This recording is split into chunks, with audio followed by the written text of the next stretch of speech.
या विभूतींना सर्वप्रथम अभिवादन करतो।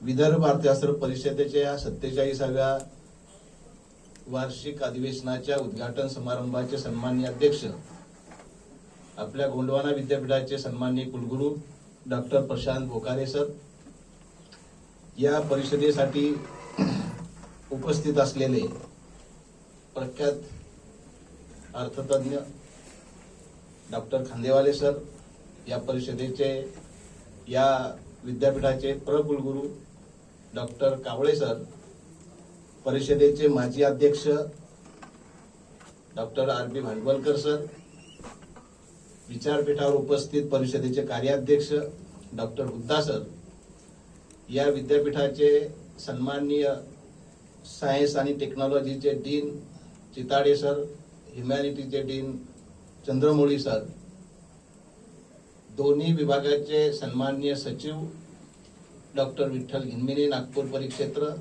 डॉक्टर संजय कोठारी अमरावती परिक्षेत्र, या अर्थमीमांसेचे संपादक डॉक्टर धीरज कदम, या परिषदेच्या स्थानिक सचिव डॉक्टर शिल्पा आठवले मॅडम,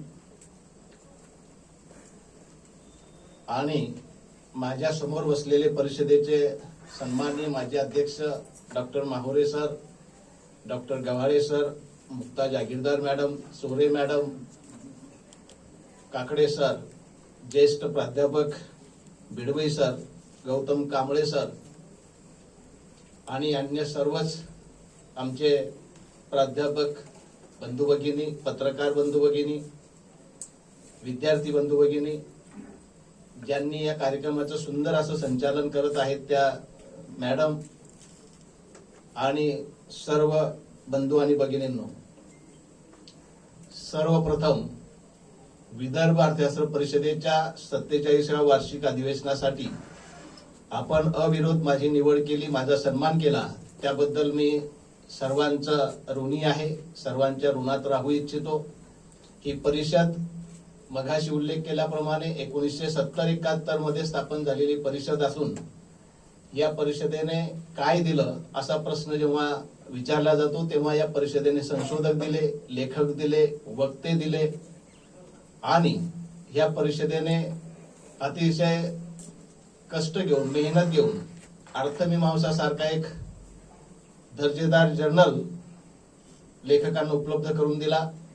2008 पासून हे जर्नल सुरू झालं। सुरुवातीपासून 8 पासून तर 22 पर्यंत साधारणपणे दीर्घकाळ या अंकाच्या संपादकाची जबाबदारी अतिशय परिश्रमाने परिषदेचे माजी अध्यक्ष डॉक्टर जहागीरदार सर यांनी सांभाळली।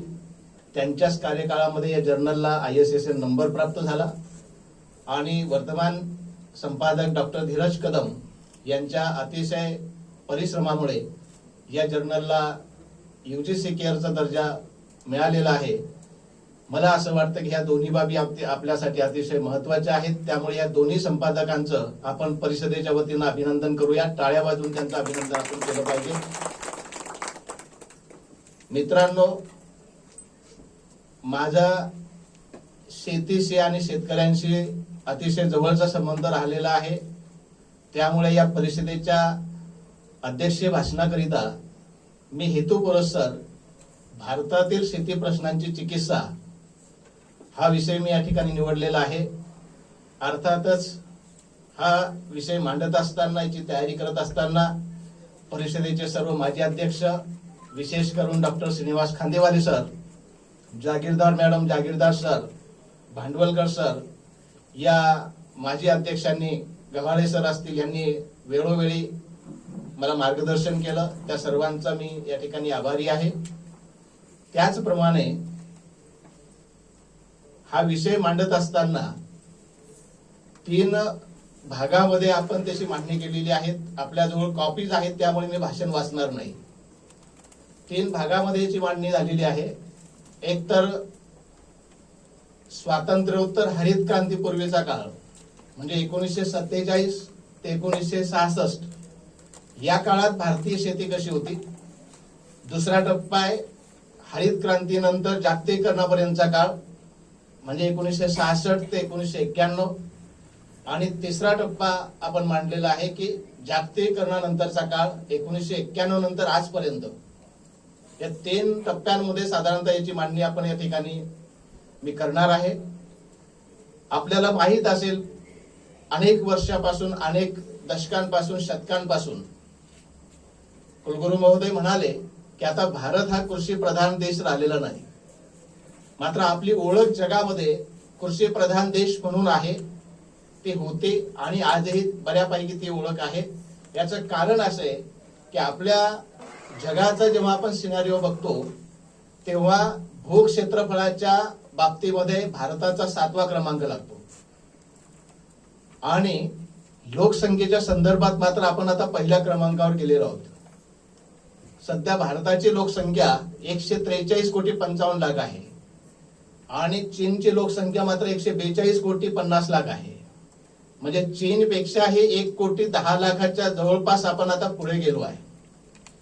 अशा परिस्थितीमध्ये आपल्यापेक्षा जे 6 लोक वरती आहेत, 6 देश वरती आहे क्षेत्रफळाच्या अनुषंगाने. त्यामध्ये रशिया आहे, कॅनडा आहे, अमेरिका आहे, चीन आहे, ब्राझील आहे आणि ऑस्ट्रेलिया आहे. मग ह्या देशांमध्ये भूक्षेत्रफळ किती, जमीन किती, याचा जेव्हा आपण आढावा घेतो तेव्हा रशियाचं भूक्षेत्रफळ तब्बल 1,70,75,200 चौरस किलोमीटर आहे आणि जमीन मात्र तिथे 11,92,000 चौरस किलोमीटरच आहे. म्हणजे 7.28% आहे एकंदर भूक्षेत्रफळाच्या. कॅनडामध्ये साधारणपणे 99,84,000 चौरस किलोमीटर एवढं एरिया भूक्षेत्रफळ आहे.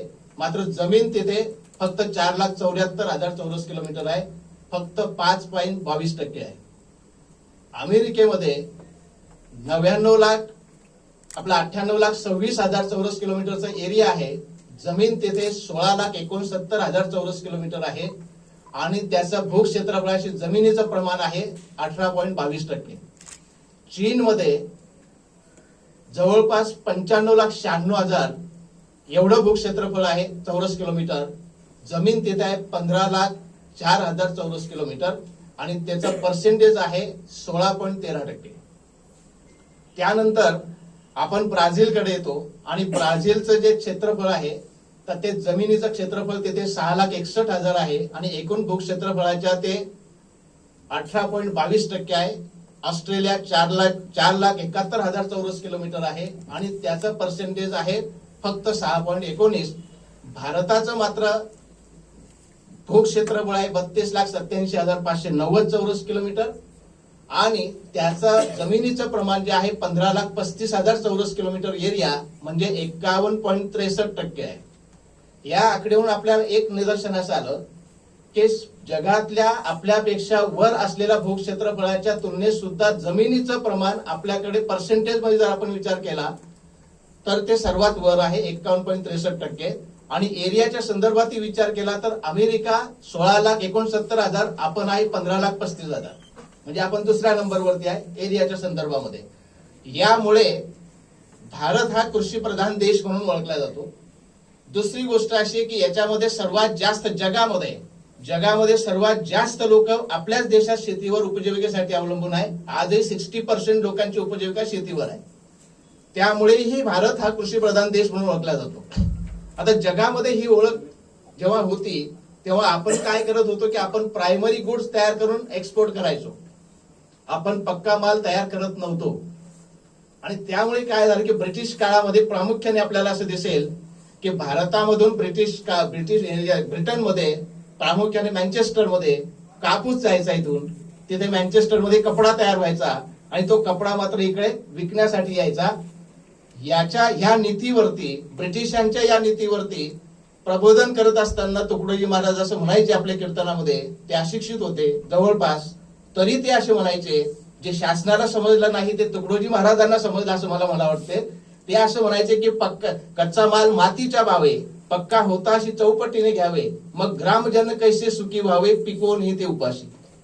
आता ही नीती तुकडोजी महाराजांना समजली, आपल्या सरकारांना नाही समजली. आजही या नीतीमध्ये काहीही फरक पडलेला नाही.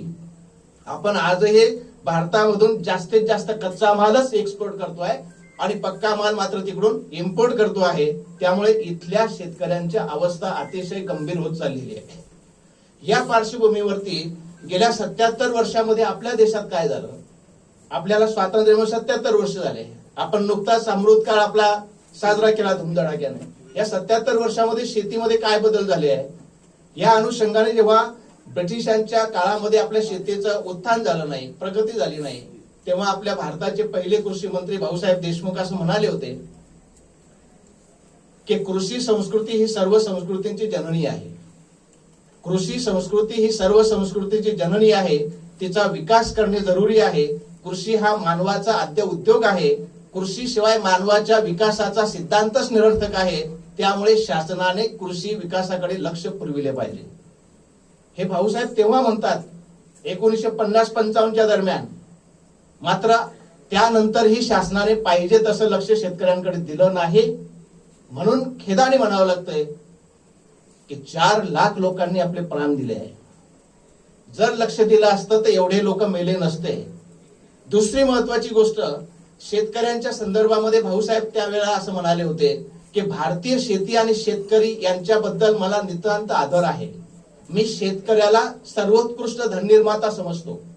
त्याचे कष्ट, प्रामाणिकपणा, त्याच्यात वास करत असलेली करुणा आणि त्याचे राष्ट्रप्रेम अजोड आहे. मी हे अनेकदा अनुभवले आहे. हे कोण म्हणतात? पहिले कृषी मंत्री म्हणतात. आजचे कृषी मंत्री मात्र आपल्या देशातील शेतकऱ्यांना आतंकवादी म्हणतात, देशद्रोही म्हणतात, खलिस्तानवादी म्हणतात, आंदोलनजीवी म्हणतात. जेव्हा भाऊसाहेबांचा दृष्टिकोन काय आणि आजच्या कृषी मंत्र्यांचा दृष्टिकोन काय याची आपण तपासणी केली पाहिजे. या पार्श्वभूमीवरती ह्या 77 वर्षात काय झालंय तर मी 3 टप्पे मगाशी उल्लेख केला. तो जो पहिला टप्पा आहे की स्वातंत्र्य नंतर हरित क्रांतीपर्यंतचा काळ. याच्यामध्ये 47 पासून 66 पर्यंत काय झालं देशामध्ये? आपल्याला माहित आहे की आपल्याला स्वातंत्र्य मिळालं, मात्र भारत पाकिस्तानची फाळणी झाल्यामुळे फार मोठा इरिगेशनचा भाग जमिनीचा पाकिस्तानच्या वाट्याला गेला. गहू आणि धान पिकवणारा मोठा प्रदेश पाकिस्तानच्या वाट्याला गेला. आणि आपल्याला जे स्वातंत्र्य एवढ्या कष्टातून मिळालं ते सिंचनाच्या समस्येसह मिळालेलं आहे. आणि म्हणून सिंचनाची समस्या तेव्हापासून आहे. आलटून पालटून येणारे दुष्काळ, कोरडवाहू जमीन, याच्यामुळे अन्नधान्याची निर्मिती आपल्या देशात कमी होऊ लागली आणि त्यामुळे अन्न टंचाई निर्माण झाल्याने देशासमोर उपासमारीचं संकट निर्माण झालं.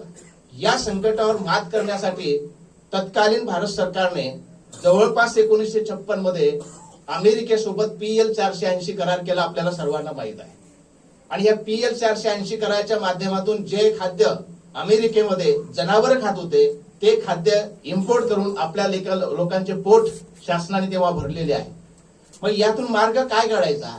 तर यातून मार्ग काढण्यासाठी मग सरकारने हरित क्रांतीचा पर्याय निवडला. आपल्याला माहिती आहे की हरित क्रांती 1966 पासून पुढे आली. हे हरित क्रांतीचं जे चित्र आहे आपल्याला सांगितलं पाहिजे की ज्यांचं नुकतंच निधन झालं आपल्या देशामध्ये, हरित क्रांतीचे जनक ज्याला आपण संबोधतोय डॉक्टर MS स्वामीनाथन. हे डॉक्टर MS स्वामीनाथन आणि तत्कालीन कृषी मंत्री C सुब्रमण्यम हे मेक्सिकोमध्ये गेले. आणि मेक्सिकोमध्ये गेल्यानंतर त्यांनी डॉक्टर नॉर्मन बोरलॉग यांच्या संशोधन केंद्राला भेट दिली. आणि त्यांनी जे काही अधिक उत्पादन देणाऱ्या गव्हाच्या जाती विकसित केल्या होत्या, त्या गव्हाच्या जाती पाहून ते प्रभावित झाले. ते भारतात आले आणि भारतात आल्यानंतर तत्कालीन पंतप्रधान स्वर्गीय शास्त्रीजी यांना त्यांनी ती संपूर्ण माहिती दिली. आणि शास्त्रीजींनी त्यांना ताबडतोब सांगितलं की मेक्सिकोमधून गव्हाचं हे बियाणं जेवढं आपल्याला मिळत असेल तेवढं इम्पोर्ट करा आणि भारतभर त्याची लागवड करा. आपल्याला आश्चर्य वाटेल, डॉक्टर MS स्वामीनाथन यांच्या प्रयत्नाने 18,000 टन गव्हाचं बियाणं आपण मेक्सिकोमधून आणलं आणि भारतभर त्याची लागवड केली. त्यानंतर मित्रांनो 1967 मध्ये परत हे लोक फिलिपाईन्स मध्ये जे काही भात संशोधन केंद्र डेव्हलप केलेलं होतं हेनरी बिटेल यांनी, तर त्या हेनरी बिटेलच्या भात संशोधन केंद्राला यांनी भेट दिली आणि त्यांनी IR8 नावाची भाताची एक उत्कृष्ट जात विकसित केलेली होती. त्या जातीचं बियाणं सुद्धा आपल्या भारतात आणलं आणि खऱ्या अर्थानं हरित क्रांतीचा जन्म झाला. मग हा हरित क्रांतीचा जन्म झाल्यानंतर सर्व शेतकऱ्यांनी, अशिक्षित शेतकरी होते त्यांना हे सर्व कन्व्हिन्स करावं लागत होतं. बांधावर जाऊन शास्त्रज्ञांनी ते कन्व्हिन्स केलं आणि देशभर हरित क्रांतीचं वातावरण निर्माण झालं. संकरित बियाणे, रासायनिक खतं आणि पेस्टिसाइड या त्रिसूत्रीचा वापर करून उत्पादन घेणं म्हणजेच हरित क्रांती. याचा वापर देशामध्ये व्हायला लागला. मात्र दिवसेंदिवस बियाणं अशी विकसित होत गेली की ते रासायनिक खतं आणि पेस्टिसाइड शिवाय येऊच शकत नव्हती. आणि म्हणून मग हे पेस्टिसाइड आणि हे वापरल्याशिवाय हे बियाणं येऊ शकत नाही. त्यामुळे शेतकऱ्यांचा शेतमालाचं उत्पादन खर्च वाढत गेला. आणि हा खर्च वाढत जात असताना आपल्याला माहिती आहे की त्यांनी अन्नधान्य पिकवलं. 1950-51 मध्ये 5.5 कोटी टन आपली अन्नधान्य निर्माण करण्याची कॅपॅसिटी होती. हे हरित क्रांतीच्या माध्यमातून 1990-91 पर्यंत 17.64 कोटी टनवर गेली आणि आज तर ते 33 कोटी टनापर्यंत गेलेली आहे. म्हणजे काय झालंय की देशाच्या हातातला भिकेचा कटोरा गेला. अमेरिकेमधून आपण आणत होतो ना अन्नधान्य, भीक मागत होतो अक्षरशः. देशाच्या हातातला भिकेचा कटोरा गेला, मात्र तो शेतकऱ्यांच्या हातात आला आणि शेतकरी जीव द्यायला लागले. आणि त्या माध्यमातून त्या ठिकाणी उत्पादन खर्च वाढत गेला आणि हरित क्रांतीच्या माध्यमातून साधारणतः शेतकऱ्याची अवस्था खराब होणं सुरुवात झाली. तरी 1991 पर्यंत आपल्या देशाची अर्थव्यवस्था कृषी मालाच्या व्यापारासाठी खुली झालेली नव्हती. म्हणून तोपर्यंत किमान तो समाधानी होता, व्यवस्थित जगत होता, असा आपल्याला निष्कर्ष काढण्यास वाव आहे. 1991 नंतर जागतिकीकरण आलं. आपल्याला माहित आहे की 90-91 मध्ये भारताची अर्थव्यवस्था गंभीर संकटातून जात होती. आपला जो वित्तीय तूट आहे, ही वित्तीय तूट 80-81 मध्ये 6.3% होती, ते 90-91 मध्ये 8.2% झाली. महागाईचा दर 10% झाला. अंतर्गत कर्जाचं प्रमाण 35% वरून 53% झालं. आता तर सर 84% म्हणालंय, माझ्याही वाचनात आलं. हे संकटातून जाणारी अर्थव्यवस्था, मग याला संकटातून बाहेर काढायचं तर आपल्याला आपल्या देशाचे दरवाजे खुले केल्याशिवाय पर्याय नव्हता. मग आपण 1991ला 24 जुलैला नवीन आर्थिक धोरण स्वीकारलं. त्यालाच आपण खाजगीकरण, उदारीकरण, जागतिकीकरण या नावाने ओळखतो. 1948 पासून आपण आंतरराष्ट्रीय व्यापार खुला झाला पाहिजे आणि तो वस्तूंचा खुला झाला पाहिजे, त्यासाठी आपण गॅट करार आणलेला होता. मात्र त्या गॅट करारामध्ये शेतीचा समावेश नव्हता. 1948च्या ह्या गॅट कराराच्या जागी जेव्हा 1995 मध्ये WTO आलं, तर WTO मध्ये मात्र शेतमालाचा व्यापार, आंतरराष्ट्रीय व्यापार खुला झाला पाहिजे याचा समावेश करण्यात आला. याचं कारण असं होतं की आधुनिक तंत्रज्ञानाच्या साह्याने अमेरिका आणि तत्सम विकसित देश, युरोपामधले किंवा अन्य ठिकाणचे, एवढं अन्नधान्य त्यांनी आधुनिक टेक्नॉलॉजीचा वापर करून पिकवलं की त्या देशांमध्ये ते अन्नधान्य विकल्याच जात नव्हतं. आणि म्हणून त्यांना देशोदेशीचे कृषी मालाचे बाजार खुले होणं आवश्यक होतं. त्यासाठी WTO मध्ये कृषी क्षेत्र आणलं. आणि हे कृषी माल बाजार कसा खुला करता येईल यासाठी काय केलं पाहिजे, ही जबाबदारी तत्कालीन गॅटचे महासंचालक डॉक्टर आर्थर डंकेल यांच्यावरती हा मसुदा तयार करण्याची जबाबदारी सोपवली. यांनी हा मसुदा तयार केला की आंतरराष्ट्रीय कृषी माल खुला कसा करता येईल. आणि हा मसुदा तयार करत असताना याची माहिती फक्त अमेरिका आणि युरोपीय देशांनाच होती. त्यामुळे ह्या मसुद्यामध्ये अशी तरतूद करण्यात आली की विशिष्ट तारखेनंतर आपापल्या देशांमध्ये देण्यात येणारे कृषी अनुदान आणि इम्पोर्ट टॅक्स हे कमी करावं लागणार आहे.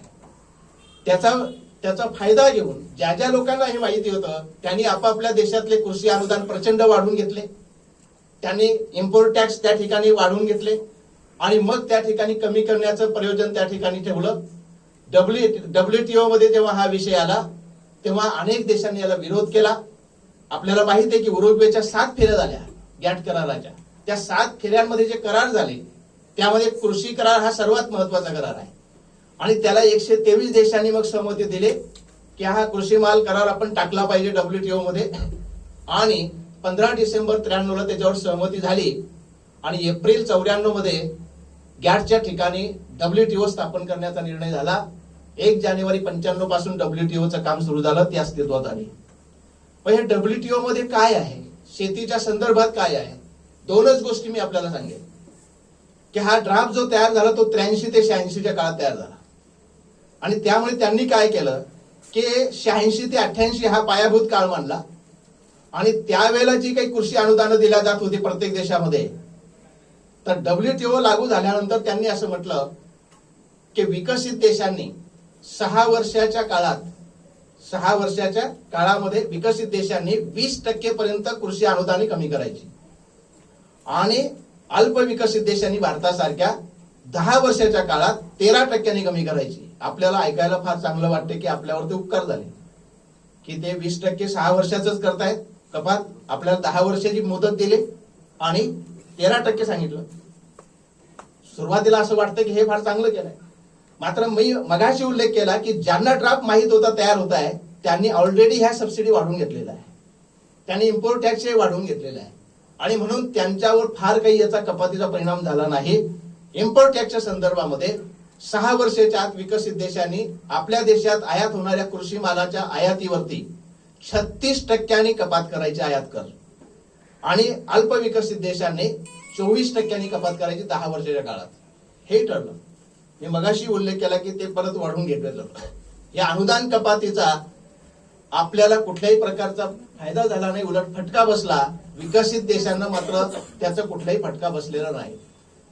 अविकसित देशांच्या संदर्भात अशी कुठलीही अट लावल्या गेली नव्हती आणि मग त्यामध्ये असंही ठरवलं गेलं, हातचलाकी केली युरोपीय देश आणि अमेरिकाने की अनुदानाच्या कृषी अनुदान जे देतो आपण त्याच्यात त्यांनी 3 पेट्या केल्या. आपल्याला माहित आहे green box subsidy, blue box subsidy, yellow box subsidy. हे काय आहेत? या पेट्यांमध्ये काय आहे, कोणत्या सबसिडी दिल्या जातात ते याच्यामध्ये आपल्याला सांगितलं पाहिजे की हे जे ग्रीन बॉक्स सबसिडी आहे, हिरवी पेटी अनुदान, ह्याच्यामध्ये शेतकऱ्यांना उत्पन्न समर्थनाची तरतूदसाठी अनुदान दिलं जातं, अन्न सुरक्षेसाठी अनुदान दिलं जातं, रोग नियंत्रणासाठी अनुदान दिलं जातं, संशोधन आणि विकासासाठी अनुदान दिलं जातं आणि महत्वाचं म्हणजे पायाभूत सुविधा वाढवण्यासाठी अनुदान दिलं जातं. हे 5 प्रकारचे अनुदान मुख्य स्वरूपात हिरव्या पेटीमधले आहे आणि हिरव्या पेटीतले अनुदान आंतरराष्ट्रीय बाजार विकृत करत नाही म्हणून त्यांच्या कपातीला कुठल्याही प्रकारचा धक्का लावता येणार नाही असं ठरलं. ब्ल्यू बॉक्स मध्ये कुठले अनुदान आहे तर ब्ल्यू बॉक्स मध्ये साधारणतः पहिलं अनुदान त्या ठिकाणी की शेतमालाचं उत्पादन कमी करण्यासाठी दिलं जाणारं अनुदान की तुम्ही कमी करा शेतमालाचं उत्पादन. दुसरा आहे जमीन अन्य उपयोगासाठी प्रोत्साहन देण्यासाठी दिलं जाणार की तुम्ही शेतमालासाठी वापरू नका, अन्य उपयोगासाठी वापरा. तिसरा आहे उत्पादन कोटा निश्चित करण्यासाठी दिलं जाणार अनुदान. या दोन्ही पेट्यांमधल्या अनुदानावर खर्च करण्यासाठी कोणतेही बंधन असणार नाही आणि WTOत याच्यावर चर्चा होणार नाही असं ठरलं. तिसरी पेटी आहे जी आपली आहे पिवळी पेटी, अंबर बॉक्स. या पिवळ्या पेटीमध्ये काय आहे? ह्याच्यामध्ये आहे विजेवरचं अनुदान, रासायनिक खतावरचं अनुदान, तुमच्या सिंचनावरचं अनुदान, बियाणावरचं अनुदान आणि शेतकऱ्यांचा शेतमाल हमी भावानं घेण्यासाठी द्यावा लागणारा पैसा ते अनुदान. हे सर्वच आपल्यासारखे लोक देतात आणि म्हणून या पिवळ्या पेटीतील अनुदानं आंतरराष्ट्रीय बाजार विकृत करणारी आहेत असं मानलं गेलं आणि त्यामुळे त्याची कपात करावी लागेल. आता ऑलरेडी यांनी काय केलं की पिवळ्या पेटीतील अनुदानं सुद्धा हिरव्या पेटीत आणि निळ्या पेटीत त्यांनी टाकून घेतली, आपल्याला टाकता आली नाही आणि म्हणून मग त्यांना या पिवळ्या पेटीतील अनुदान कपातीचा सुद्धा फटका बसला नाही. मग आता काय चित्र निर्माण झालंय की एकीकडे आपण अतिशय तोकडं अनुदान असणारा देश आणि तिकडे अतिशय प्रचंड अनुदान असणारे देश असे स्पर्धा निर्माण झाली. आंतरराष्ट्रीय बाजार खुला झाला कृषीसाठी. कोण जिंकेल आपण लक्षात घ्या. आजही लेटेस्ट आकडे तुम्हाला सांगितलं पाहिजे, मागचे काही जुनी आकडेवारी पण ही लेटेस्ट आकडेवारी. अमेरिकेमध्ये $7,000 सबसिडी प्रति शेतकरी आहे. याचा रुपयात कन्व्हर्शन जर आपण केलं तर जवळपास 5,74,000 रुपये होतात 82 रुपयाच्या हिशोबाने. आणि भारतामध्ये किती मिळतात? $48 फक्त. याचा 4,000 होते. जुनी आकडेवारी आपल्याला सांगितली पाहिजे, त्याच्यावर आणखी लक्षात येईल की कॅनडामध्ये 3,80,000 प्रति शेतकरी अनुदान आहे. अमेरिकेमध्ये 9 लाख प्रति शेतकरी अनुदान होतं. 99 ची परिस्थिती आहे, 2001 ची परिस्थिती आहे. युरोपीय देशांमध्ये 7,30,000 प्रति शेतकरी अनुदान आहे आणि जपानमध्ये तर तब्बल 11 लाख रुपये प्रति शेतकरी अनुदान आहे. इम्पोर्ट टॅक्सच्या संदर्भामध्ये जपानमध्ये भाताच्या इम्पोर्टवरती 1000% इम्पोर्ट टॅक्स लावला जातो. डाळी आणि खाद्यतेल 460 ते 600% इम्पोर्ट टॅक्स लावला जातो. आपल्याला उदाहरण दिलं पाहिजे की सध्या आपण खाद्यतेलाची खूप आयात करतोय. आपल्याला 2,75,00,000 टन खाद्यतेल पाहिजे एका वर्षामध्ये. आपलं तेल आयात वर्ष आहे नोव्हेंबर ते ऑक्टोबर, मागच्या नोव्हेंबर 22 ते ऑक्टोबर 23 या तेल आयात वर्षामध्ये भारताने 165 लाख टन तेल आयात केलं आहे.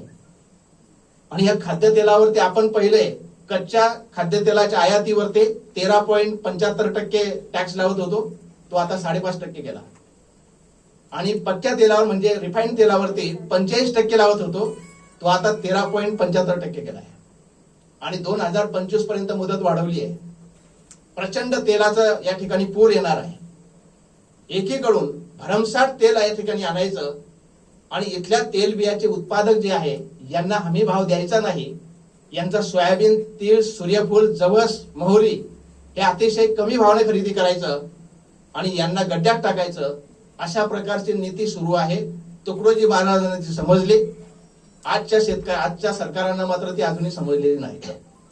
आणि म्हणून या अनुषंगाने, जागतिकीकरणाच्या अनुषंगाने अशा प्रकारचे परिणाम आपल्या देशावरती होताना दिसत आहेत. मग हे WTO मध्ये किंवा जागतिकीकरण शेती क्षेत्रात का आवश्यक आहे सरकारसाठी? सरकार का म्हणते खाजगीकरण झालं पाहिजे? एक दोन कारण फक्त आपल्याला सांगेल. जर जागतिकीकरण आलं, या शेती क्षेत्रामध्ये खाजगीकरण आलं, तर खाजगी कंपन्या शेतकऱ्यांची शेती कॉन्ट्रॅक्टने घेतील, शेतकऱ्यांचा माल तेच विकत घेतील, शेतकऱ्यांना कर्ज तेच देतील. शेतकऱ्यांना माल विकत घेणे, कर्ज देणे, त्यांच्याशी कॉन्ट्रॅक्ट करणे, हे सर्व गोष्टी कंपन्या करणार. सरकारला त्यांना कर्ज देण्याचे काम पडणार नाही, सरकारला त्यांचा माल हमी भावाने खरेदी करण्याचे काम पडणार नाही, सरकारला त्यांना कुठलेही अनुदान देण्याचं काम पडणार नाही. आणि हेच सरकारला पाहिजे आहे. या झंझटीतून सरकारला बाहेर पडायचं आहे. म्हणून सरकारला खाजगीकरण पाहिजे शेती क्षेत्रामध्ये. मग याच्या अनुषंगाने आता आपण धानपट्ट्यामध्ये आहोत सध्या, आम्ही कापूस पट्ट्यातून आलोय. आपण हे सुद्धा समजलं पाहिजे की कापसाची आणि धानाची काय परिस्थिती आहे. आपल्याला सांगितलं पाहिजे. मी कापूस पट्ट्यात आहे आणि धान पट्ट्यात बोलतोय, म्हणून धानाचाही विषय घेतला पाहिजे.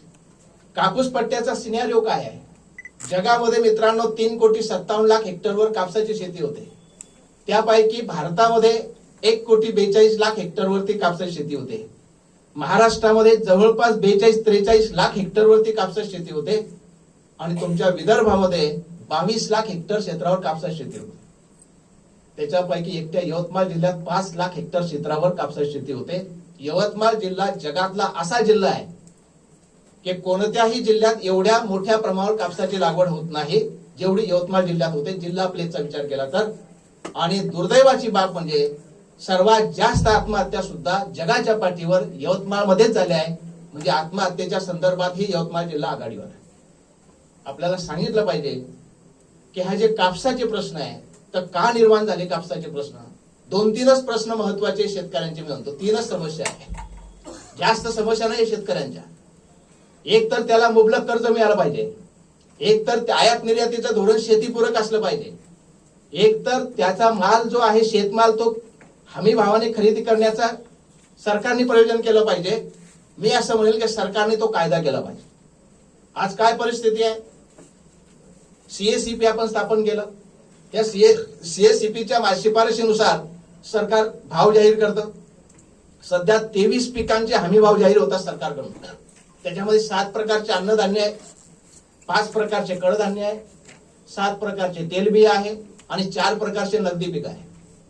पिकांची मी काही तुम्हाला सांगणार नाही नावं, हे सर्व आपण पाहू शकता, पुस्तकात दिलेलं आहे. या 23 पिकांपैकी सरकार हमी भावाने किती पिकांची खरेदी करते आपल्यालाही माहित आहे. एक बोटावर मोजण्या इतपत पिकांची, ऊस असेल, काही प्रमाणात कापूस असेल. अजूनही CCIचे सेंटर सुरू झालेले नाही साहेब कापूस खरेदीचे. आणि शेतकऱ्याच्या घरातला 70% कापूस गेला आहे. 30% कापूस शेतकऱ्यांकडे आता सध्या. 70%ची विक्री झाली, मात्र शासनाने अजून सेंटर उघडले नाही. अशा प्रकारचे जर हमी भाव असतील तर शेतकऱ्याचा उपयोग आहे. आणि म्हणून आपली मागणी ही असली पाहिजे की शेतकऱ्यांचा शेतमाल हमी भावानं खरेदी करण्याचं केवळ डिक्लेरेशन नको, त्याचा कायदा झाला पाहिजे. कायदा जेव्हा होईल तेव्हा ते बंधनकारक राहील. आणि शेतकऱ्यांचं कापसाचा बोंडन बोंड, शेतकऱ्यांचा जेवढे काही 23 पिकं तुम्ही डिक्लेअर केले आहे त्या प्रत्येक मालाचा दाना दाना बोंडन बोंड शासनाने हमी भावाने खरेदी केली पाहिजे. असं जेव्हा होईल तेव्हा खऱ्या अर्थानं कापूस उत्पादक असेल, धान उत्पादक असेल यांचे प्रश्न मिटू शकतात. आपल्याला माहित आहे की आपला विदर्भ कापूस पिकवणारा प्रदेश आहे. मी एकच उदाहरण देईल, आपल्या लक्षात येईल. मी त्याच्यावर अभ्यास केलाय म्हणून खात्रीपूर्वक सांगू शकतो की आपल्या विदर्भामध्ये कापसाची प्रोडक्टिव्हिटी एकरी 4 क्विंटल आहे, सरासरी 4 क्विंटल बेडवाईसर. आता 4 क्विंटल कापूस पिकवण्यासाठी एका एकरचा खर्च किती येतो? 32,000 रुपये येतो. कोणाला चार्ट पाहिजे असेल तर मी देऊ शकतो. बारीक सारीक खर्च आपण लावले पाहिजे. 32,000 रुपये खर्च आहे. 4 क्विंटलचा उत्पादन आहे म्हणजे एका क्विंटलला 8,000 रुपये खर्च आहे. शासनाचे सध्याचे कापसाचे भाव आहेत मध्यम धाग्यासाठी 6,620 आणि लांब धाग्यासाठी 7,020. मुद्दल मध्येच तोटा आहे. ही गोष्ट खांदेवाले सर सी सुब्रमण्यम यांनी 65-66 मध्ये सांगितली आहे. जेव्हा शास्त्रीजी पंतप्रधान झाले आपल्या देशाचे, तेव्हा शास्त्रीजींनी त्यांना कृषी मंत्री म्हणून त्यांची नियुक्ती केली. ते नेहरूच्या काळात उद्योग मंत्री होते. जेव्हा ते कृषी मंत्री झाले तेव्हा त्यांना त्यांचा अपमान वाटला. ते असं त्यांच्या हँड इन डेस्टिनी नावाचे त्यांचं आत्मचरित्र आहे. त्याच्यामध्ये ते असं म्हणतात की शास्त्रीजींनी माझी जेव्हा कृषी मंत्रीपदी नियुक्ती केली तेव्हा मला अपमान वाटला, माझी अवनती झाली असं वाटलं. मी नाराजी प्रकट केली. तेव्हा शास्त्रीजींनी मला बोलावून घेतलं, माझे गैरसमज दूर केले आणि सांगितलं की तुम्ही हुशार मंत्री आहात, त्यामुळे आपल्याला शेतीला विशेष दर्जा द्यायचा याच्या पुढे, म्हणून तुम्हाला कृषी मंत्रीपद मी दिलंय हेतू पुरस्कार. ते म्हणे माझी तशी खात्री पटली आणि मी उद्योग मंत्री असताना मला ताळेबंद चेक करण्याची सवय होती. तशाच प्रकारची सवय मी जेव्हा कृषीमध्ये मंत्रिपदात काम करायला लागलो आणि ताळेबंद चेक करायला लागलो तेव्हा मला शेती हा आतबट्ट्याचा व्यवसाय वाटला. दुर्दैव सर असं आहे की हे मंत्री महोदय हे केव्हा म्हणतात? हँड ऑफ डेस्टिनी हे आत्मचरित्र 93 मध्ये प्रकाशित झालं आहे आणि ते पदावरून 66-67 मध्येच गेलेले आहे. आपल्याकडे तसंच आहे. पदावर असताना कोणीही काही बोलत नाही, पद गेल्यानंतर मात्र ते बोलतात, त्याला काही अर्थ राहत नाही. आपल्याला माहिती आहे शरद निंबाळकरचं उदाहरण डोळ्यासमोर आहे आपल्या, की जेव्हा बीटी कॉटन आलं, बीटी कॉटन यायच्या पहिले शरद निंबाळकर बीटी कॉटनचे अपोजिट होते. आणि जेव्हा जळगावमध्ये मुलाखत झाली आणि ते कुलगुरू म्हणून त्यांची अपॉइंटमेंट झाली तेव्हा पत्रकारांनी प्रश्न विचारल्याबरोबर ते म्हणाले की नाही, मी आता सरकारचा माणूस झालो, मी बोलू शकत नाही. मग शेतकऱ्यांबद्दल कोण बोलेल? शेतकऱ्यांचं दुःख कोण होईल? आणि म्हणून या शेतीच्या संदर्भातले आव्हानं काय आपल्या समोर? कोरडवाहू शेतीचं खूप मोठं प्रमाण आहे, हे पहिलं आव्हान आहे. शेतीमध्ये काम करण्याची आता मानसिकता राहिलेली नाहीये. शेतीमध्ये श्रम करण्याची तरुण पिढीची मानसिकता राहिली नाही, हे एक पुन्हा आव्हान आहे. शेतीचा ताळेबंद जुळवण्याचं आव्हान आहे. आणि शेतीचे जे आदान आहे ना, हे आदानांचं प्रचंड किमती वाढल्या, ते आदानं खरेदी करत असताना त्याची भरपूर लूट होते आहे, हे एक आव्हान आहे. आणि आता तर लेटेस्ट एक आव्हान आपल्या सर्वांना सांगितलं पाहिजे की शेतीमध्ये आणखी एक आव्हान आलं, रिव्हर्स मायग्रेशन. ग्रामीण भागातले शेतमजूर काम मिळत नाही खेड्यामध्ये. साहेबांनी सांगितलं, कुलगुरू साहेबांनी, की ते शहरामध्ये जातात. आता हे काम करण्यासाठी शहरात गेले होते सर, पण तिथे ऑटोमायझेशन आलं. अनेक इंडस्ट्रीमध्ये आता मशिनरी आली आहे, तिथे माणसं कमी लागत आहेत आणि म्हणून त्यांचे रोजगार जात आहेत. ते रिव्हर्स मायग्रेशन म्हणून इकडे येत आहेत. पुन्हा गावांकडे जथ्थेच्या जथ्थे यायला लागले. आता हे रिव्हर्स मायग्रेशन हे आव्हान आहे आपल्यासमोर. अगोदरच इथे शेतकरी परेशान आहे, शेतमजूर परेशान आहे, मग यांनाच रोजगार नाहीये तर तुम्ही त्यांना आणखी कसं पोसाल? हे एक आव्हान आपल्या समोर आहे.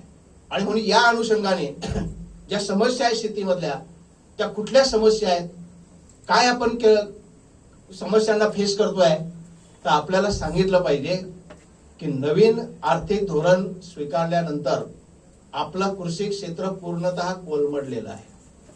का कोलमडलं? एक उदाहरण देतो आपल्याला. पहिली पंचवार्षिक योजना जेव्हा आपली आली तेव्हा पहिल्या पंचवार्षिक योजनेमध्ये कृषीवरती खर्च 31% आहे आणि 12व्या पंचवार्षिक योजनेमध्ये फक्त 17% आहे. म्हणजे त्याच्यावरच तरतूदच कमी केली तुम्ही. त्यामुळे शेतीला खराब दिवस आले. दुसरं आहे की शेती आदानांच्या किमती प्रचंड वाढल्या आहे. आपल्याला माहित आहे, जे शेती करतात त्यांना माहित आहे की 90-91 मध्ये डिझेल 4 रुपये लिटर होतं, आता 96 रुपये लिटर आहे. पेट्रोल 10 रुपये लिटर होतं, आता 106 रुपये लिटर आहे. खताची बॅग 300 ते 400 रुपये बॅग होती 50 किलोची, आता 1200 ते 1600-1800 पर्यंत बॅग गेली आहे. पेस्टिसाइडचे 500 ते 600 प्रति लिटर होतं, आता ते 4000 ते 10,000 रुपये लिटर झालंय. विजेचे बिल वाढले आहे. हे सर्व आदानांच्या किमती वाढल्या आणि त्यामुळे शेतकरी त्रस्त झाला आहे. आणखी एक सांगितलं पाहिजे की शेतमालाचा उत्पादन खर्च भरमसाठ वाढला. आपल्याला एक आकडेवारी देतो, आपल्या लक्षात येईल, आणि ती आकडेवारी अधिकृत आहे, पुस्तकात मी दिलेली आहे. राहुरी कृषी विद्यापीठाचे कृषी शास्त्र विभागाचे जे ह्या विभाग प्रमुख आहेत doctor PN Shendge, DB Yadav यांच्यासह 25 कृषी शास्त्रज्ञांनी अभ्यास केलाय, तो 20 वर्षाचा. 1992-93 ते 2012-13 ह्या 20 वर्षाचा महाराष्ट्रामध्ये जे प्रमुख पिकं घेतली जातात ते देशातही घेतली जातात. त्यामध्ये ऊस आहे, कापूस आहे, तूर आहे, मूग आहे, उडीद आहे, भुईमूग आहे, हे पीक आहे, सोयाबीन आहे. या पिकांचा त्यांनी खर्च काढला. या 20 वर्षामध्ये शेतमाल उत्पादनाचा खर्च 200% वाढलाय आणि हमी भावात मात्र 100%च वाढ झाली आहे. मुद्दलात नुकसान आहे. कापूस आणि धान किंवा कापूस आणि ऊस या दोन पिकांचं आपल्याला सांगतो, त्याच्यावरून तुमच्या लक्षात येईल. कापसाची या दरम्यान उत्पादन खर्च वाढलाय 267% या 20 वर्षामध्ये, मात्र हमी भावात फक्त 88% वाढ आहे. कुठे जातील कापूस उत्पादन? ऊसाचा उत्पादन खर्च वाढलाय 167%, मात्र ऊसाच्या हमी भावात 130% वाढ आहे. कारण ऊसाची लॉबी प्रबळ आहे. त्यामुळे ऊसाचा उत्पादन खर्च कापसाच्या उत्पादन खर्चापेक्षा कमी आला तरी त्याचा हमी भावातली वाढ जास्त आहे. आणि म्हणून कापूस उत्पादक परेशान आहेत आणि ऊस उत्पादक मात्र बऱ्यापैकी जीवन जगतायत असं म्हणायला हरकत नाही. आणि म्हणून या माध्यमातून साधारणतः कापूस आणि ऊस या पिकांमध्ये आपल्याला तफावत दिसते. मी कापसाच्या सांगत असताना धान पट्ट्यामध्ये आपण म्हणतोय की धान उत्पादकांची सुद्धा स्थिती बऱ्यापैकी नाहीये. इथे धान उत्पादक पट्टा ह्या महाराष्ट्रामध्ये 15.55 लाख हेक्टर क्षेत्रावर धानाची शेती होते. त्याच्यापैकी आपल्या विदर्भामध्ये 8.36 लाख हेक्टर क्षेत्र धानाखाली आहे. म्हणजे जवळपास 54% क्षेत्र आपल्या विदर्भात आहे. काय धानाचा उत्पादन खर्च, काय धानाची उत्पादकता? महाराष्ट्रामध्ये साधारणतः 22 क्विंटल आहे ऍव्हरेज आणि विदर्भात 20 क्विंटल आहे. आणि धानाचे हमी भाव किती? तर सामान्य दर्जाचा जो धान आहे त्याला 2183 रुपये क्विंटल आहे आणि अ श्रेणीच्या धानासाठी 2203 रुपये सरकारचे हमी भाव आहे. धान उत्पादक सुद्धा संकटात आहे, कारण धानाला जेवढा खर्च येतोय तेवढा हमी भाव धानाला मिळत नाहीये. आणि म्हणून या क्षेत्रात काम करणारे काही याच परिसरामध्ये फडके नावाचे एक प्राध्यापक आहे, ते शास्त्रज्ञ आहे.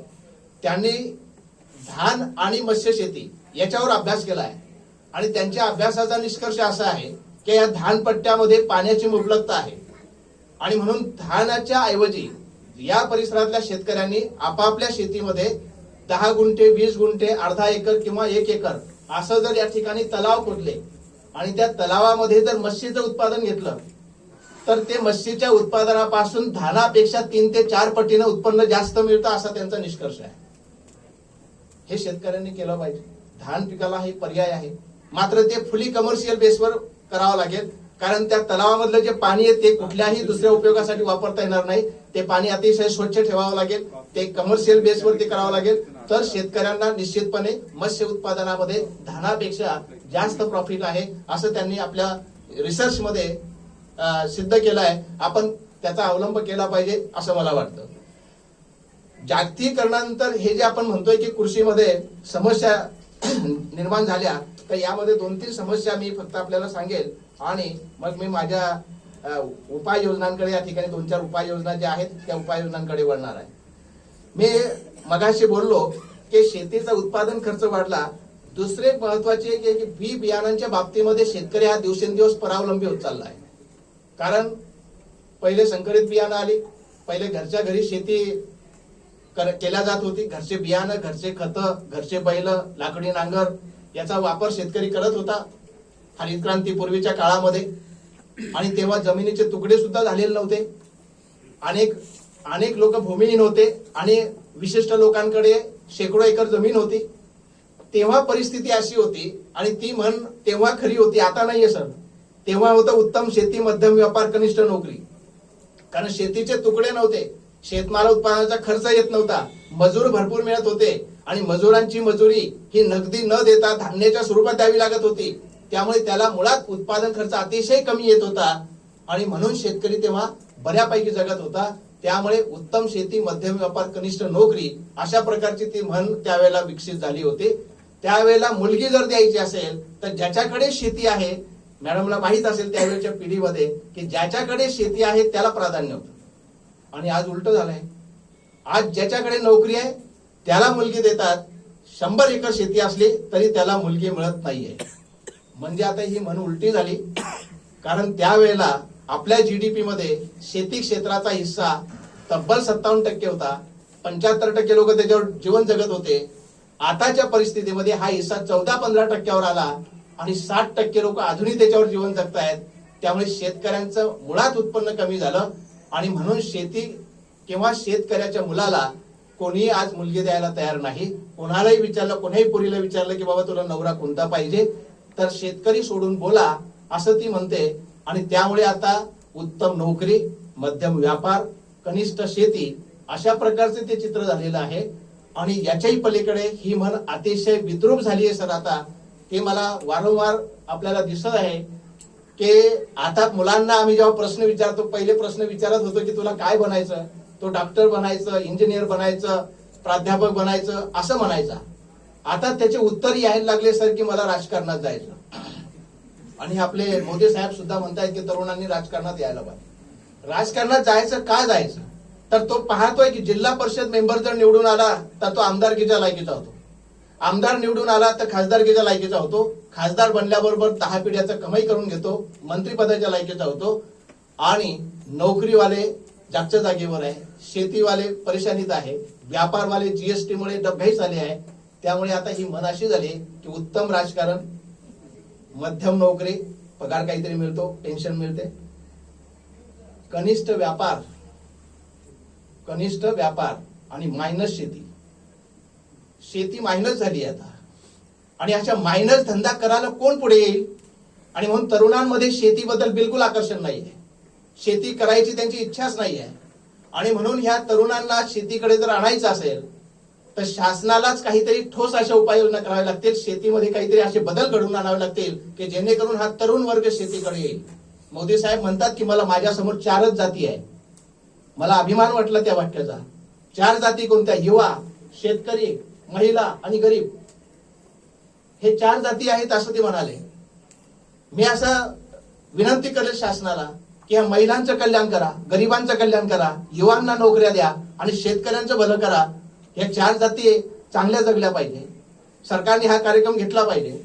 आणि म्हणून या माध्यमातून साधारणतः विचार करत असताना शेतीचे प्रश्न हे अतिशय मोलाचे निर्माण झाले आहे. शेतीच्या यांत्रिकीकरणामुळे प्रचंड प्रमाणात शेतीमध्येही बेरोजगारी आहे. आता शेतीत ऑटोमायझेशन यायला लागलं कारण मजूर मिळत नाही, हे शेतकऱ्यांची परेशानी आहे. आणि म्हणून ते यांत्रिकीकरणाकडे गेले.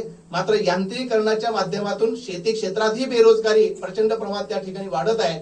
मग याचा बॅलन्स कसा करायचा हे या ठिकाणी शासनाला ठरवावं लागणार आहे. आपण यांत्रिकीकरण केलं मात्र त्याचा विपरीत परिणाम त्या ठिकाणी असा होतोय. रासायनिक खतं आणि कीटकनाशक, तणनाशके याच्यामुळे शेती खराब होते आहे. शेतीचा दर्जा कमी होतोय, शेतीचं उत्पादन क्षमता कमी होते आहे. ही एक समस्या त्या ठिकाणी आहे. जनुकीय परिवर्तित बियाणं जे आहे याच्यावरती भर पडते आहे. मात्र हे जे जेनेटिक्स जे बियाणं आहेत याच्यामध्ये विषारी अंश आहे आणि या विषारी अंशाचा विपरीत परिणाम आरोग्यावरती होतोय. उदाहरणार्थ बीटी कॉटन.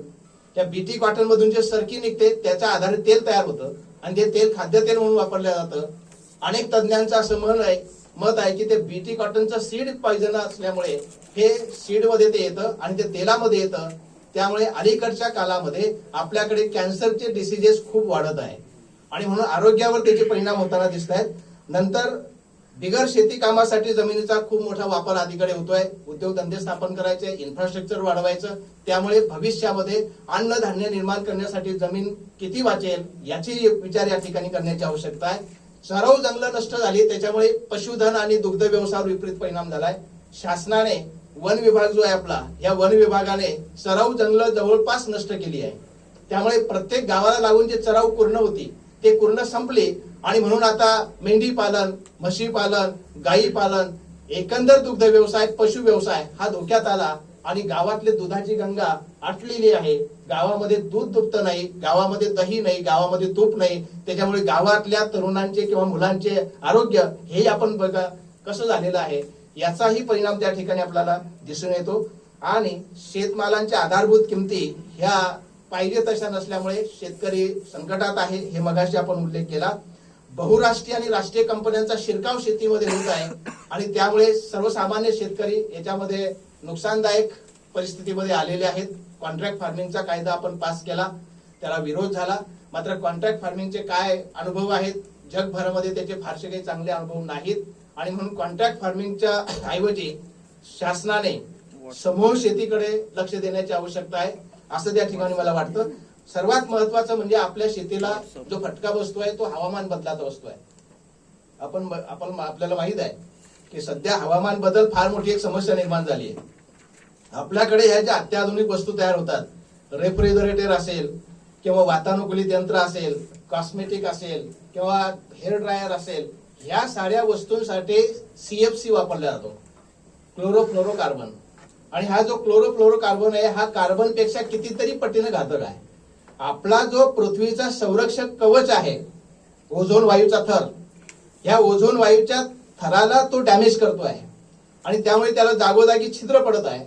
आणि म्हणून सूर्याची अति नील किरण पृथ्वीवरती पडत आहेत, पृथ्वीचं टेम्परेचर वाढत आहे आणि हे टेम्परेचर वाढल्यामुळे नको तेव्हा पाऊस आणि जेव्हा पाहिजे तेव्हा उघाड, अशा प्रकारची परिस्थिती अलीकडे मोठ्या प्रमाणात आपल्याला दिसते. आणि हाताशी आलेला शेतमाल शेतकऱ्याला आणता येत नाही घरामध्ये, आणि जेव्हा उघाड पडते तेव्हा शेतमालाचं फार मोठं नुकसान होते. त्यामुळे शेतीला हवामान बदलाचा फार मोठा फटका बसताना आपल्याला दिसतोय. नोटबंदीचा फटका सुद्धा शेतीला बसला आहे.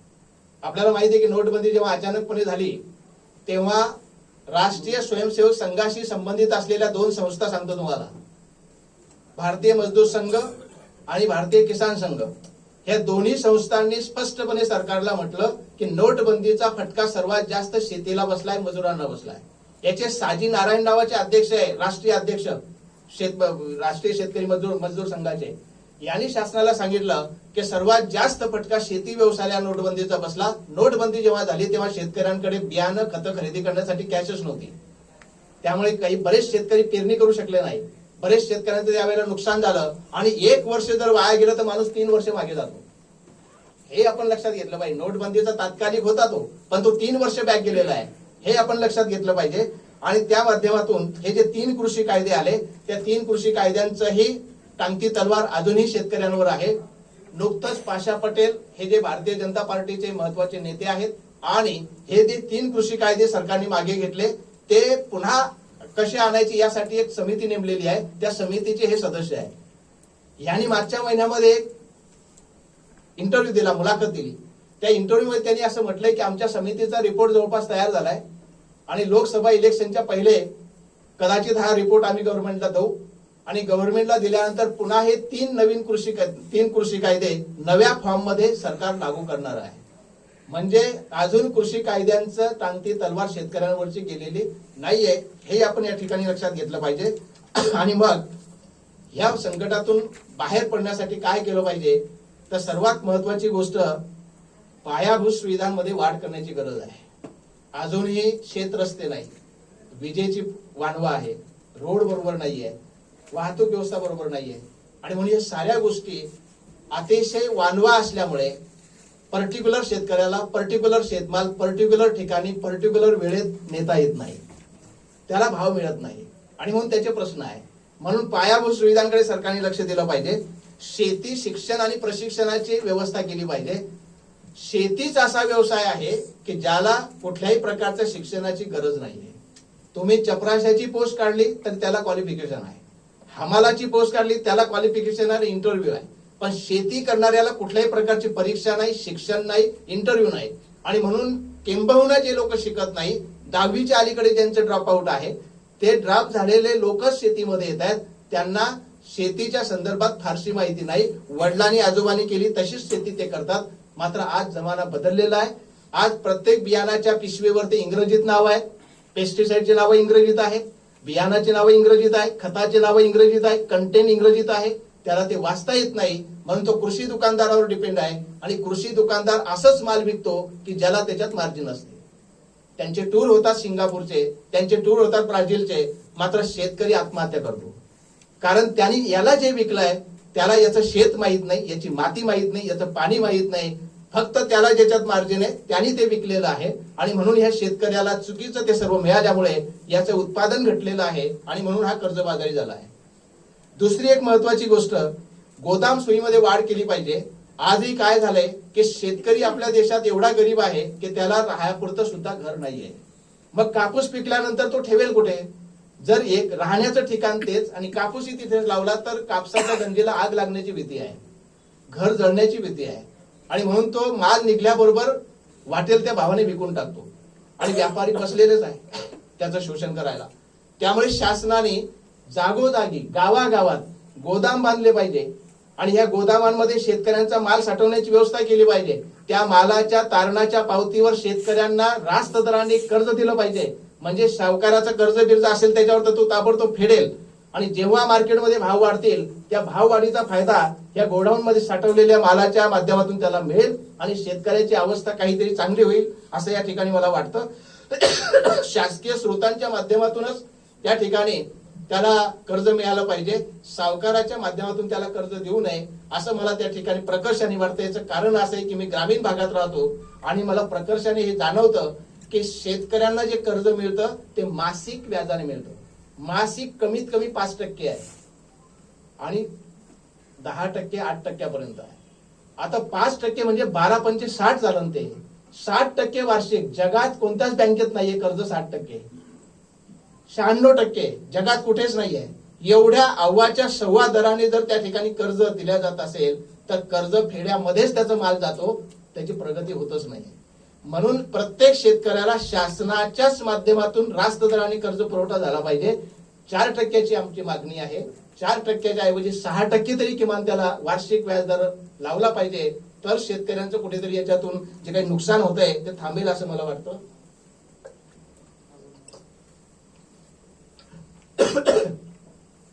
शेतमालाचं आयात निर्यातीचं धोरण शेतीपूरक पाहिजे. गाडगे तुकडोजी महाराजचा विषय जो आहे 2016 मध्ये आपल्याला माहिती आहे तुरीची डाळ महाग झाली होती, 200 रुपये किलो. म्हणून मोदी साहेबांनी सांगितलं शेतकऱ्यांना की गरीबाच्या ताटामध्ये तुरीच्या डाळीची वाटी जर ठेवायची असेल तर तुम्ही तूर पेरा. मोदी साहेबांच्या आव्हानाला प्रतिसाद दिला, देशभरातल्या शेतकऱ्यांनी प्रचंड तूर पेरली. तूर भरपूर झाली. 10,135 रुपये तुरीचा भाव होता. तो प्रचंड तूर वाढल्यामुळेच नाही तर त्याच वेळेला साहेबांनी ऑस्ट्रेलियामधून 50 लाख टन तूर डाळ आयात केली होती त्याच वेळेला. म्हणजे देशातली तूर जास्त सप्लाय वाढला आणि तिकडेही इम्पोर्ट झालं. त्याच्यामुळे तुरीचे भाव 3,500 वर आले.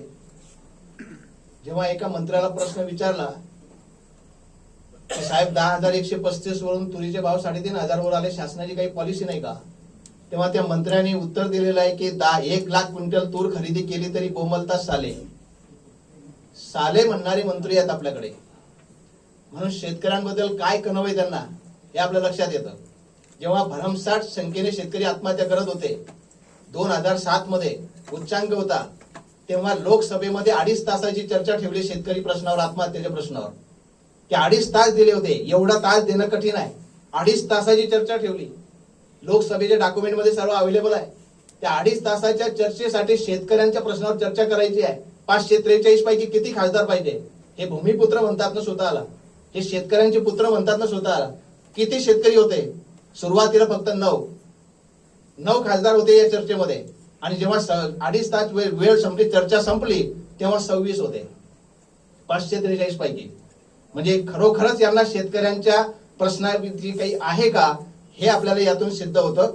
आणि म्हणून त्या ठिकाणी शेतकऱ्यांना शेतमाल उत्पादन खर्च अधिक 50% नफा एवढा किमान हमी भाव मिळालाच पाहिजे. एवढा किमान हमी भाव मिळाला पाहिजे आणि त्याचा कायदा झाला पाहिजे. आणि इम्पोर्ट टॅक्स जे आहे हे इम्पोर्ट टॅक्स आपल्याला WTOच्या नियमानुसारच खाद्य तेलावर 300% आपण लावू शकतो. आपण किती लावतोय? 13% रिफाईंड तेलवर. कच्च्या तेलवर 5.5%. स्वामीनाथन साहेबांनी सांगितलं की तुम्ही इम्पोर्ट टॅक्स कापसावर 60% करा. आपण किती लावतोय? 10%. वाजपेयी साहेबाच्या काळात तर 0% केला होता आणि म्हणून 10% म्हणजे काहीच नाहीये. त्यामुळे इम्पोर्ट टॅक्स त्या ठिकाणी वाढवण्याची आवश्यकता आहे, तरच इथले शेतकरी काहीतरी जगू शकतील. आणि हे जे तेलाचं मी तुम्हाला सांगितलं की हे तेल भरमसाठ जे आयात होते शेतकरी तिथले मरतायत, तर मला असं वाटतं की मेक इन इंडिया चळवळ सरकार चालवते.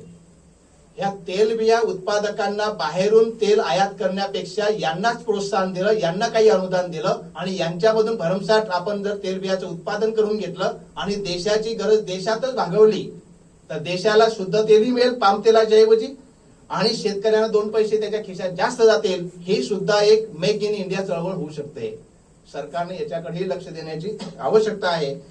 दुसरं एक महत्वाचं की माती आणि पाणी परीक्षणाच्या प्रयोगशाळा स्थापन करण्याची आवश्यकता आहे प्रत्येक गावामध्ये.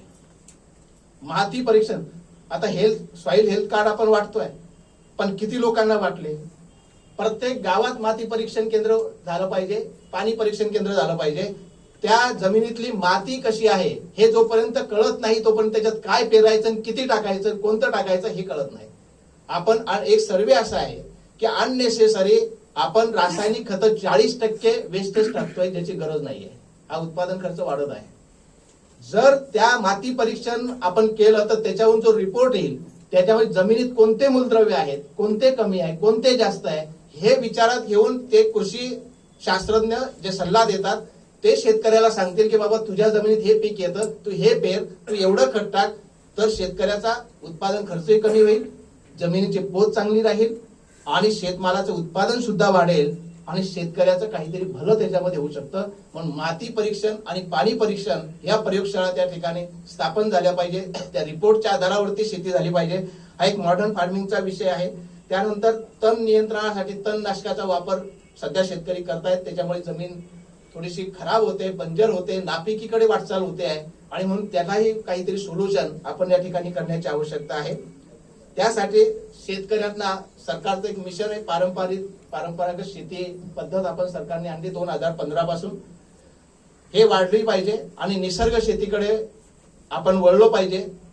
ज्या पद्धतीनं देशातील लोकांना चांगल्या सकस अन्नधान्याची गरज आहे त्याच पद्धतीनं शेतकऱ्याच्या खिशातही 2 पैसे गेले पाहिजे, हे तेवढंच महत्वाचं आहे. आणि म्हणून शेतकऱ्यांना या रासायनिक शेतीकडून हळूहळू आपण नैसर्गिक शेतीकडे जर वळवलं तर काहीतरी उत्पादन खर्च थोडासा कमी येईल, देशातल्या लोकांनाही सकस अन्नधान्य मिळेल असं त्या माध्यमातून त्या ठिकाणी वाटतं. शेतकऱ्यांनी शेतीपूरक जोडधंद्याचा अंगीकार केला पाहिजे. आजकाल बरेचसे शेतकरी हे विसरले आहेत, ते जोडधंदे करू इच्छित नाही, त्याला काही अडचणी आहेत. मी मगाशी सांगितलं की पशुधन का बरं खराब होत आहे, का बरं गायब होत आहे, तर आज ज्वारी गायब झाली आपल्या पेरणीमधली आणि ज्वारी हे उत्कृष्ट पशुखाद्य आहे. आज ज्वारीचे भाव, कडब्याचे भाव काय आहेत? कडबा समजतो आपल्याला. एक पेंडी कडब्याची चाऱ्याची 25 रुपयाला आहे मॅडम, 25 रुपयाला. शेकडा किती? 2500 रुपये. एका बैलाला एका दिवसामध्ये, गाईला किंवा बैलाला किमान 10 ते 15 पेंड्या लागतात. कसा तो शेतकरी पोसू शकणार आहे त्याला? आणि म्हणून आपण हे ज्वारीचा पेरा वाढवला पाहिजे. सरकारने आता हे मिलेट इयर साजरं करायचं ठरवलं आहे. या मिलेट इयर मध्ये जास्तीत जास्त ज्वारी बाजरीवरती भर द्यायला पाहिजे, जेणेकरून पशुखाद्यालाही ते उपयुक्त ठरेल असं या निमित्तानं मला वाटतं. जलसिंचन सोयींमध्ये वाढ करण्याची अत्यंत आवश्यकता आहे. आपल्याकडे आजही जवळपास 60% शेती कोरडवाहू आहे आणि म्हणून कोरडवाहू शेती जी आहे हे जर आपल्याला या संकटातून बाहेर पडायचं असेल तर सरकारने आवश्यक त्या ठिकाणी मोठी धरणं बांधली पाहिजे आणि जागोजागी छोटी छोटी धरणं, पाटबंधारे, छोटे तलाव, मध्यम तलाव हे बांधले पाहिजे. मोठ्या धरणांचा सहसा जास्त आग्रह धरू नये याचं एक ज्वलंत उदाहरण आपल्याला सांगितलं पाहिजे. आपल्याकडे गोसीकृत प्रकल्प आहे, अजूनही पूर्ण झालेला नाही. 90% काम झालंय, 10% अजूनही अपूर्ण आहे. 1983 मध्ये मान्यता मिळते, 88 मध्ये काम चालू होतं आणि अजूनही 35 वर्ष झाली हा प्रकल्प रखडला आहे. या प्रकल्पाची सुरुवातीची कॉस्ट 372 कोटी होती. आजपर्यंत ह्या प्रकल्पावर 18,944 कोटी रुपये खर्च झाले आहे. तरी सुद्धा प्रकल्पाचं काम अजून बाकी आहे 10%.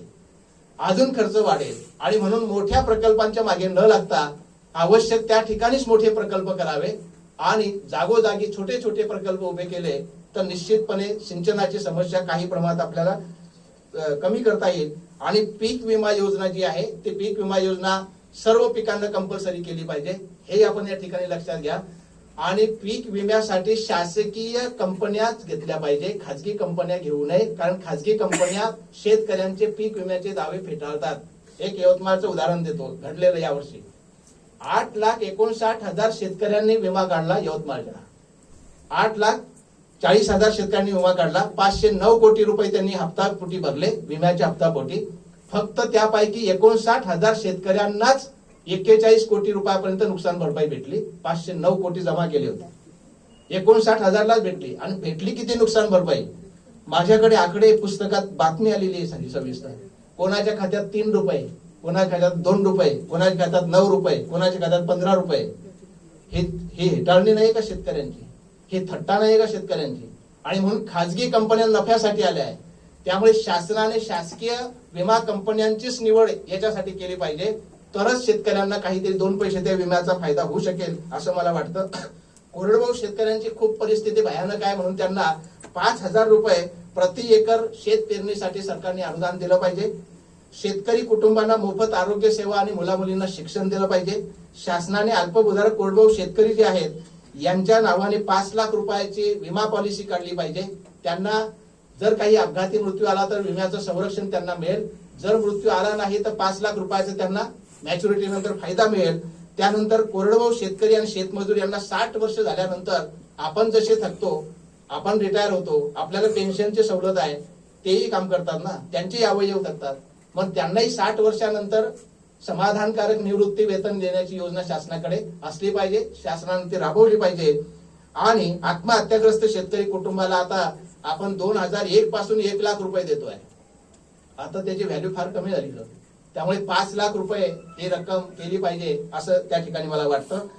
आणि मजुरांचे जे शहरी ग्रामीण जे स्थलांतर होत आहे याच्यावरती काहीतरी योजना सरकारने आणली पाहिजे. त्या लोकांना रोजगारात कसं या ठिकाणी आपल्याला देता समावेश करून घेता येईल हे बघितलं पाहिजे. आणि 80 कोटी लोकांना सरकारने मोफत अन्नधान्य देत आहे. याच्यामुळे सुद्धा शेतामध्ये मजुरांची वानवा भासत आहे. आणि म्हणून आम्ही एकीकडे 80 कोटी लोकांना अन्नधान्य मोफत पुरवतो हे मानणं भूषण आहे, की लोकांना आम्ही आळशी करतो आहे हे मानणं भूषण आहे, हे याचा निर्णय होण्याची आवश्यकता आहे. कटू असेल तर हे सत्य आहे. कारण हे जे रिव्हर्स मायग्रेशन होत आहे याच्या काही मुलाखती घेतल्या मी, ते असं म्हणायला लागले की सर शहरामध्ये मोफत अन्न भेटत नाही, हे गावात भेटतं, म्हणून तिथे रोजगार नसला तरी आम्ही इथे बसून खाऊ शकतो. 25 किलो मिळतंय धान्य, त्यामुळे आमचं जीवन याच्यात जगू शकतो आम्ही. त्यामुळे रिव्हर्स मायग्रेशन होतंय. आणि म्हणून आम्ही 80 कोटी लोकांना अन्नधान्य देतो ही घोषणावं बाब नाहीये. आम्ही आळशी करतो का लोकांना, हे तुम्हाला आपल्याला विचार करण्याची आवश्यकता आहे. आणि म्हणून त्या ठिकाणी सर्वात शेवटी शेती आणि शेतकरी शेतीच्या संदर्भात स्वतंत्र अर्थसंकल्प सरकारने केला पाहिजे. कारण बजेटमध्ये त्यासाठी फार अल्प तरतूद आहे.